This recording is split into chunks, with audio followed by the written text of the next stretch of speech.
computer. There I am.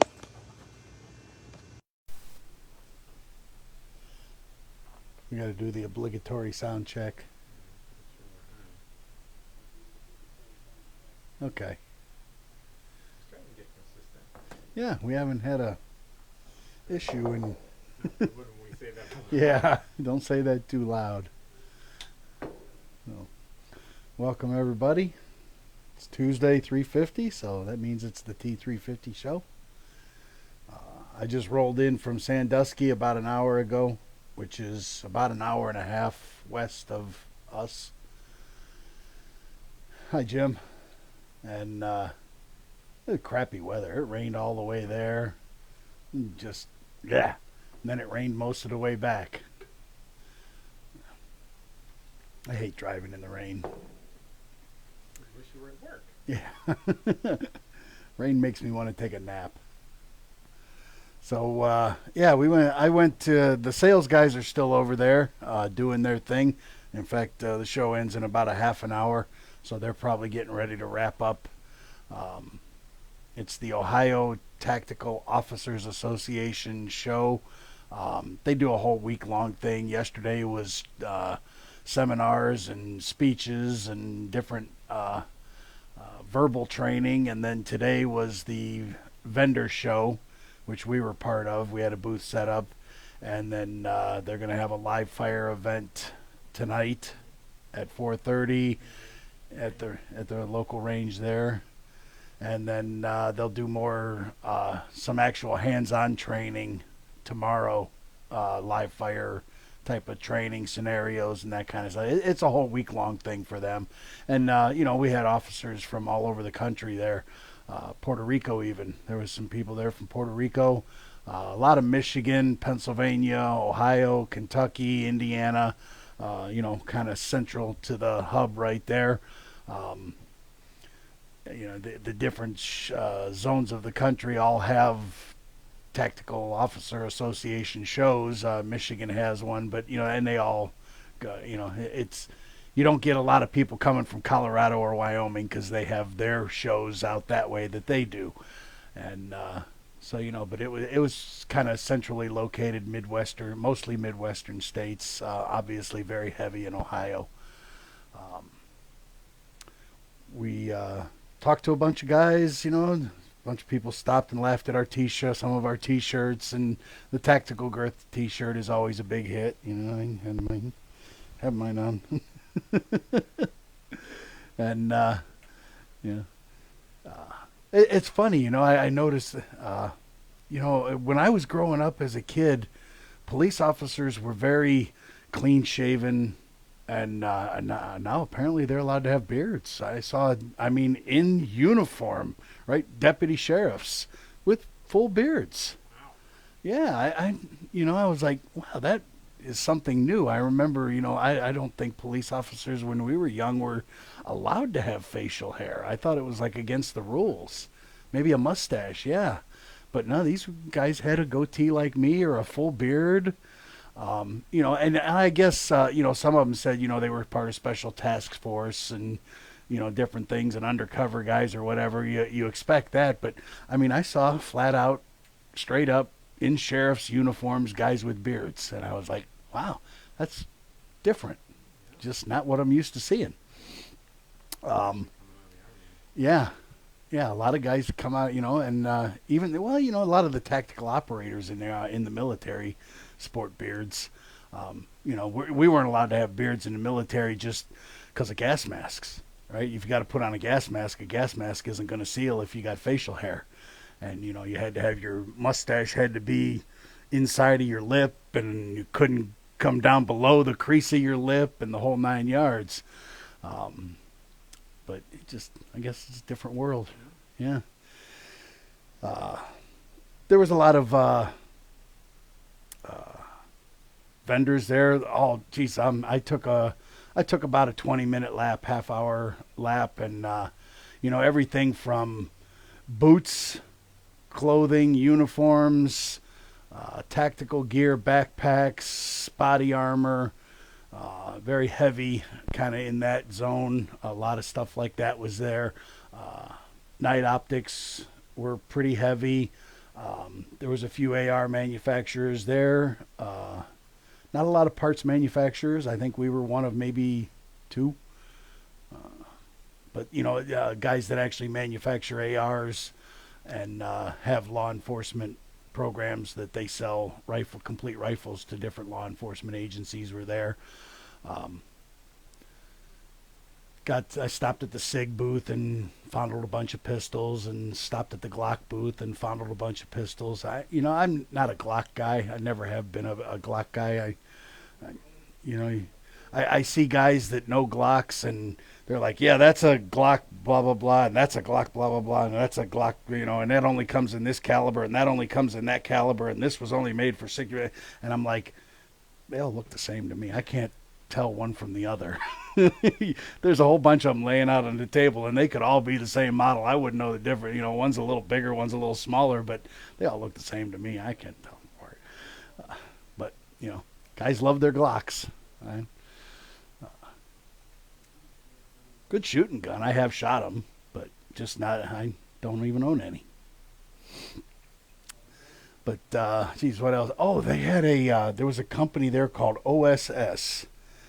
I did not catch what OSS stood for. They are 3D printing silencers, suppressors, and they're 3D printing. It's a powdered or sintered metal, they call it. The sintered metal is injected, and then it's fused with a laser. And the stainless steel laser the stainless steel suppressor that they had was lighter than a titanium suppressor, and they claim that it is stronger. The walls are thinner, but somehow the way the guy explained it, he wasn't totally, he wasn't a science geek or a metallurgy guy, but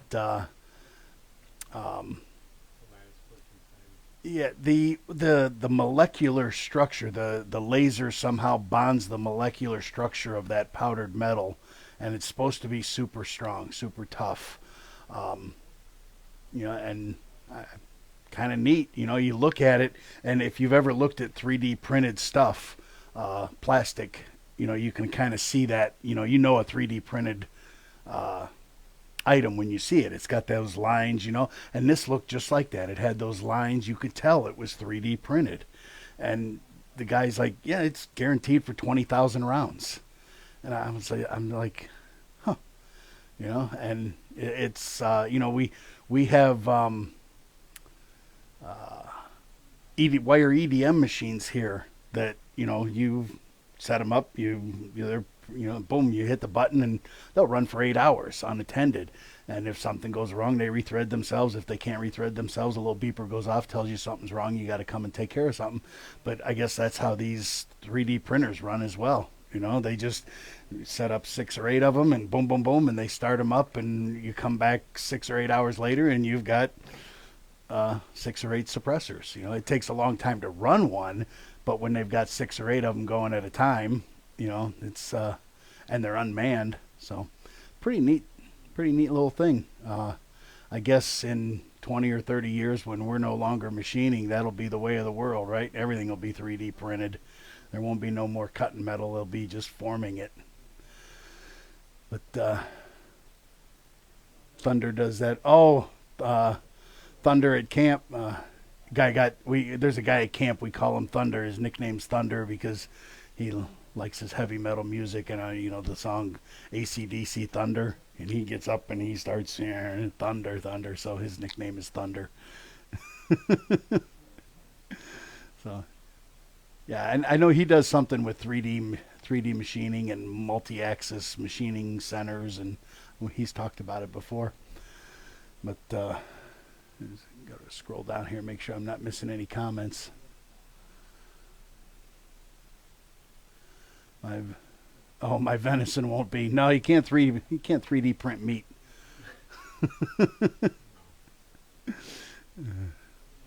But let me think. I'm trying to think what else I saw. I saw our friends at WMD out of Florida with the the retractable stock. Talked to them for a little while. Win wasn't there, but Mike was there. We saw Matt Shawless from Shaw Barrels. The Shaw Barrels was there.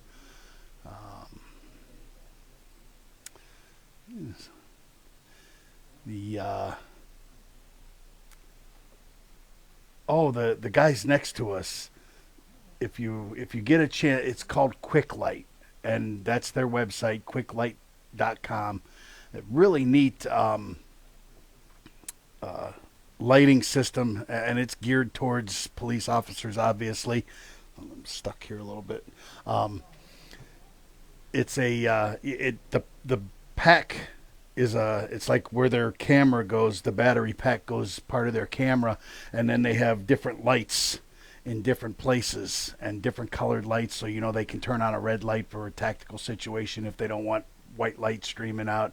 And they got these little tiny LEDs, one on the pocket, maybe one on the brim of their hat or whatever it might be, and they can turn on different lights when they're doing stuff, and it gives them hands-free lighting at night for filling out reports. And them guys were on fire. It's a new product for them. And the guy said he said, one guy, I heard him say, he says, how long does a battery last? And he's like, I charge mine about once a month. I was like, wow, that's pretty slick. If you can get use your lighting system and you only have to charge it once a month, that's a darn good battery. And I think he said they retail $125 or something for the unit, so it was really affordable. I thought it was a really neat lighting system. I saw another body armor plate carrier type of setup, where it was a backpack, and there was a plate in the level 3 plate in the front and a level 3 plate in the back. There was 2 plates in there, and obviously when it was zipped up, right, and really geared towards like first responders, that type of stuff. But when you zipped the backpack down, the front fell open. And because it had the plate in there, there was, 2 clips that clipped it, so it acted like a table. All of a sudden, you had a small, you had a level 3 plate against your chest, and the level 3 plate that went down, but was held by the clips. All of a sudden, you had a small table in front of you that you could, work on your gun parts or fill out a report or, whatever it is you needed a little small portable go with you table for. And then when he unclipped the clips, the whole thing fell down. He lifted it up, put it over his head, and now he had a level 3 plate in the front and in the back. So if he needed to be, needed body armor in a tactical situation or whatever, and then he pulled the whole thing back up, and it became a little backpack, and he swung it up over his back, and away he went again. Pretty neat little setup. Yeah, I thought that was really cool. I stopped and talked to the guys at Command Arms and Accessories, the micro conversion kits. I have to get a new stock for my micro conversion kit, because with that's that small unit that you put your handgun in, and it locks in and turns your pistol into a little mini rifle. It's just an extended pistol in the grand scheme of things, but with the pending legislation that's coming down, the stock that I have is not going to be not going to be allowed unless I get a SBR, unless I get an SBR permit. They're going to say that you can't have this, but you can have the ones that have the Velcro that actually strap around your arm. But you can shoulder that just as easily as you can that. So I don't understand it. Yeah, with the pending legislation, obviously there's going to be lawsuits and it's going to get held up for a while. But the pending legislation is going to make these effectively go away. But the ones with the rubber bands that have the strap on it are going to be perfectly legal, according to what I'm hearing. And what the guys in the industry that are in the know, I talked to the guy at Command Arms, and he said, "Yeah, this is going to be legal, but these are not," and blah blah blah blah blah. And he says, "You'll have to get a different stock for your micro-roni." They call them. That's what they call them: micro-ronis, MCKs, whatever you want to call them. They have all kinds of names. Macaroni, macaroni. I don't know how it came up with micro-roni. That was something with the Israeli weapons industries. They call them micro-ronis. I don't know why. I haven't figured out yet why it's called a micro-roni or nicknamed a macaroni. I don't know. But it's a micro conversion kit from Command Arms and Accessories. So if you own one, be aware that with the coming laws, some of this stuff is going to be changes. Is going to be changing. Like I said, there will be lawsuits, and who knows how long it's going to get held up in court. But they are trying to make us get rid of the single-bladed braces, if you will. So, luckily, they make kits for all of this stuff that you can just swap out and get the Velcro attachments for them. See. I think what else did we look at? What else did? Talking about police not necessarily being ARs. Yeah, it is amazing. We talked to a chief a couple weeks ago, and I would have thought, that being a police officer, you're a gun guy, and he was like, it's kind of amazing how many really aren't. They own their duty weapon or their service gun. They have their gun that they carry for on duty, and then the guns that, of course, they're issued on a daily. The ARs go back in the locker every day. They get an AR or a shotgun, whatever it might be, to carry in their car. That's their exposure to guns. That's it. And the times that they shoot is when they have to shoot. To qualify once a year or whatever it is. They don't, and a little bit of range time for practice and upkeep and that kind of stuff. But I would have thought, because I know half a dozen police officers in my life, and they're all gun guys. Every one of them is a gun guy. But I guess, that old saying, right? Water seeks its own level. So I'm a gun guy. I'm going to hang out with gun guys, and the people that I meet and know are going to be gun guys, and they happen to be cops. Then, but yeah. So I found that kind of interesting. And you could see that too. Some of the guys that it was obviously a very police officer centric show. It's funny, you walk around, I've gotten now in my life dealing with a lot of police officers and in this industry that, you can look at a guy sometimes on the street or in a restaurant and be like, yeah, that's a cop. Just by the way they carry themselves, the haircuts, the different mannerisms and, different things that they do and say. And you get the guys that come up to the table and they're like, oh, yeah, that's cool. Yeah, I don't own an AR. And I'm like, okay. All right, we move on. We'll move on. And, but, we're developing a law enforcement program. We're working on a law enforcement thing where we're going to offer parts packages. A lot of smaller police departments don't necessarily have the budgets that the large city police departments do, and they can't necessarily buy $1,000 ARs to go out and buy $10,000 or $20,000 worth of guns to outfit their crew every couple of years or whatever it might be. In fact, a lot of them, the one chief we were talking to, he said a lot of them, the smaller departments, they buy or get on grant military surplus stuff, right? When the military is got guns that are used up, or they want to change them out, whatever, they get the military surplus stuff, and right off the rip they need some work. Whether it needs a new barrel, whether it needs It's got the plastic clamshells, and they want to outfit it with free float handguard. Those are the kind of things that we're really going to gear towards, is the smaller police departments that are not looking to necessarily buy ARs, because we don't sell ARs, but to help them outfit their ARs to the way they want them, less expensively. They get the ARs from the military or from the grant.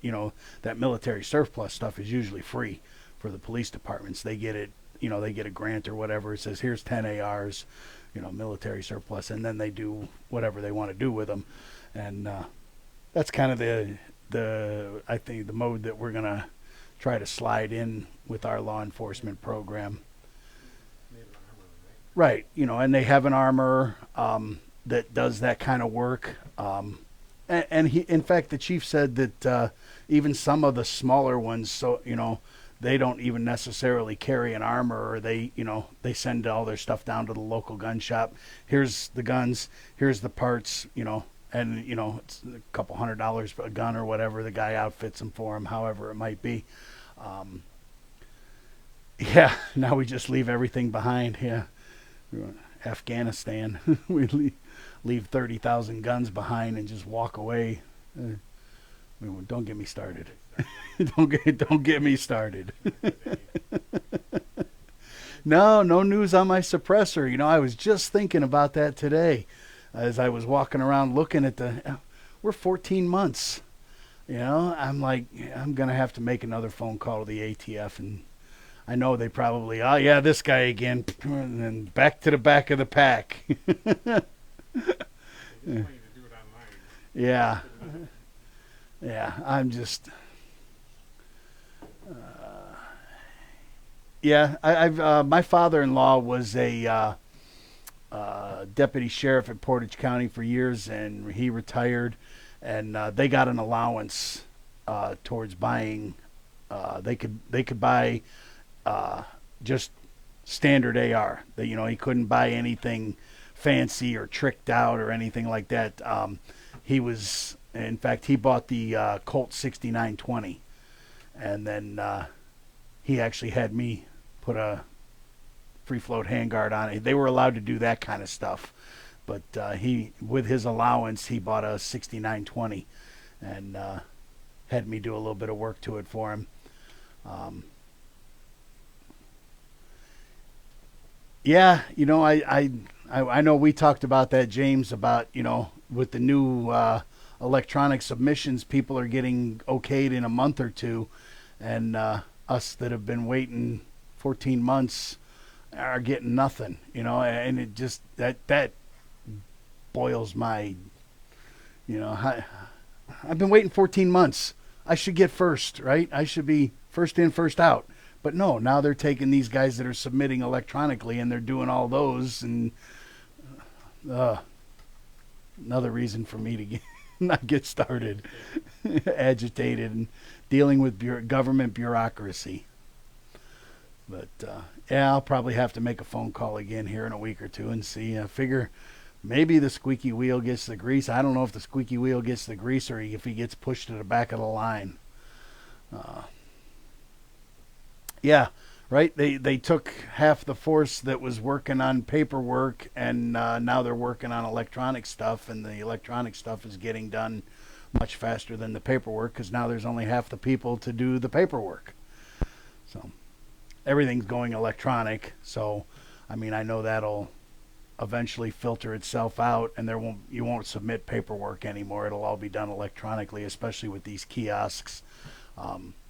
So many of these kiosks now, and the different companies are working with silencers where you don't have to do anything. You show up, you buy your silencer, you fill out your thing, scan your fingerprints, and they take care of it from there. They'll call you when your stuff is ready to get picked up, which is really the way to go, because it can be daunting and confusing, and if you don't do everything just right, you wait your 2 or 3 months, and then they get, nope, you've been refused because you didn't dot this I, and you go back and start over, and then that really pushes you to the back of the line, right? Because now you got to resubmit and you start over.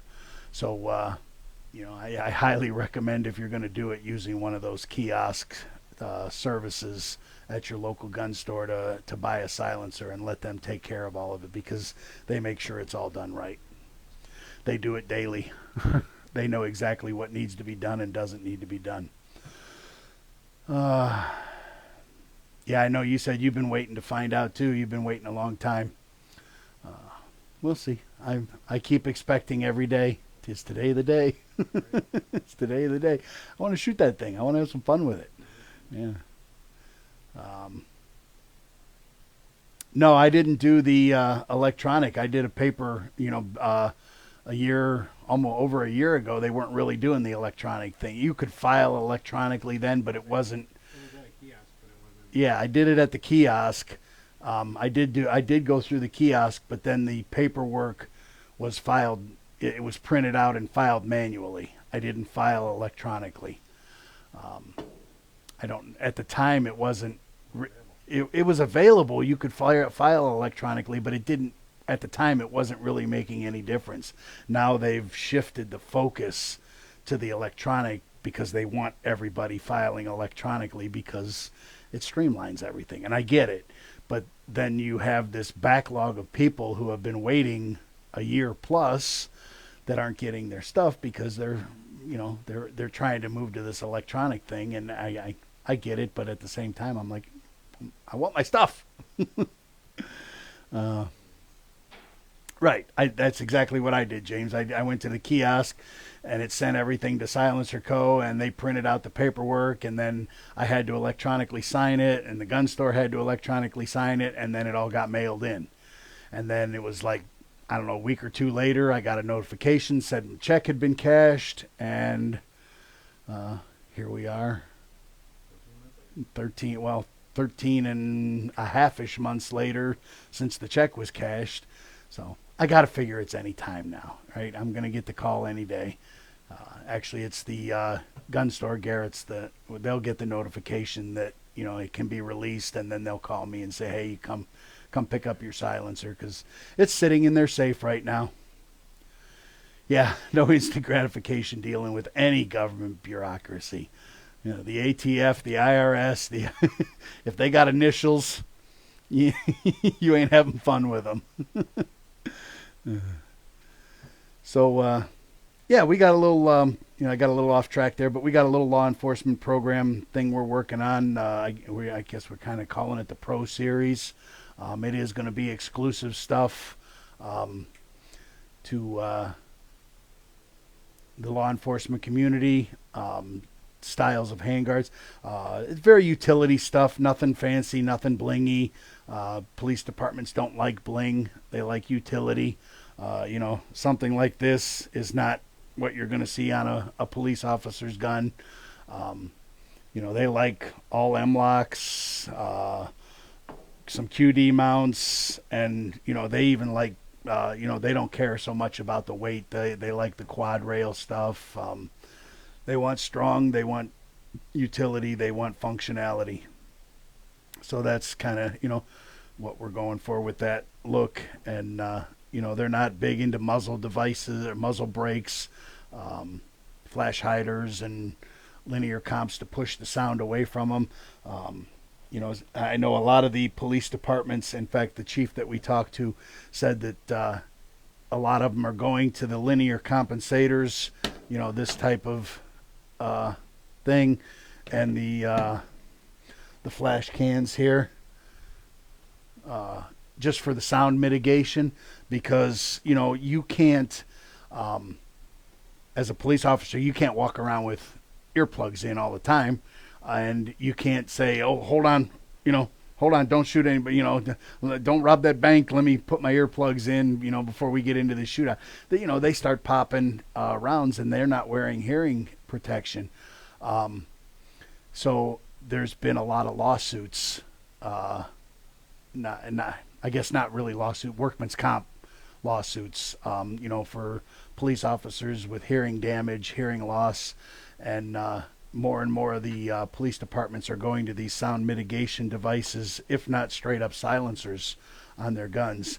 and those that can afford it, right? Because it can get costly to outfit all those guns with silencers. Um, but and that's where we're working on the over the suppressor handguard to cover that suppressor up so that you don't grab a hold of it and burn yourself or throw it in the car and burn your car seat or whatever it might be. Silencer can get very, if you own one, they can get very hot very fast. Um, all that explosion is happening right inside that tube, so they get hot. I've seen videos of them, guys, and they're glowing red when they're rocking and rolling with them.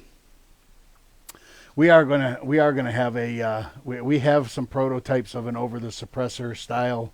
Um, no, I don't have one here.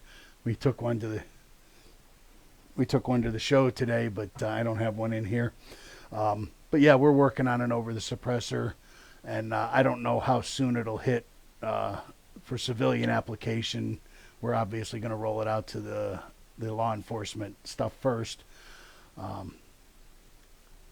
Right? A car has to have you get a ticket for if your car's too loud, but gotta have a muffler on your gun too. I know the Hearing Protection Act was in the House several years ago, and then when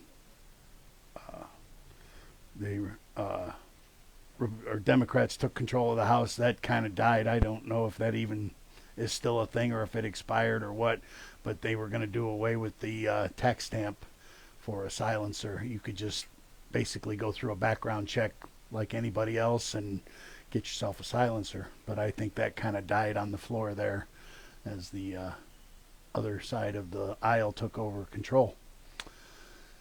So next week, yeah, we'll be in Montana. Take our gear, see if we can go live. Who knows what the cell reception is going to be like in in upstate Montana? We're going to be almost up in Canada at the Professional Outdoor Media Association conference. We're going to be displaying some parts there. We're going to be at the range day doing some shooting. We're going to take. I'm taking the 9mm. I know this will be a big hit. The guys are going to love this and want to shoot that. And we'll take another couple of rifles, maybe another pistol, and have some fun. The media guys always like to do a little free shooting, and they have fun with it, especially the younger ones. A lot of young kids. I shouldn't say kids; they're grown adults, but to me, they're kids. But they really get. They're like, ooh, that looks like fun. Let me shoot that. They had a lot of fun last year with us, and a lot of them wrote little articles about us and gave us some good exposure. So we're gonna go back and do that again this year. We are donating a complete ARV upper to their auction at the awards banquet on, I think it'll be probably Wednesday night, right? I'm guessing Wednesday night or maybe Thursday night, the final night. But yeah, really looking forward to going to Montana. I know Andy and his wife are heading out a couple of days early to. He's got a book of the hikes, right? All these different premier hikes around the country, and he's got a goal to get 50 of them before you turn 60, right? And you're what? 40 to go. You got 10 down, 40 to go. And yeah, right. You're gonna go up to Glacier National Park and do some hiking, and yeah, I'm really looking forward. That's Montana's. I know you've been already. I have not been to Montana, and that's been one of them things that's been on my list. I want to go see the mountain, fly into the mountains, and actually just be in the middle of the mountains and stand there and look around and be surrounded by mountains. That's going to be pretty cool. So we're going to take the stuff and see if we can go live from there. We'll see how the cell reception is. We will be in a city. We'll get some video No matter what, we'll get some video and at least send it to the marketing team and they can post for us. Yeah, we'll see what happens. See if maybe even we can go live from the range. Yeah. So appreciate you guys joining us, and we'll see you next week from Montana, hopefully. And remember, you don't have to be an expert to build your own AR, to upgrade it, or maintain it. We're here to help you do that. We'll see you guys.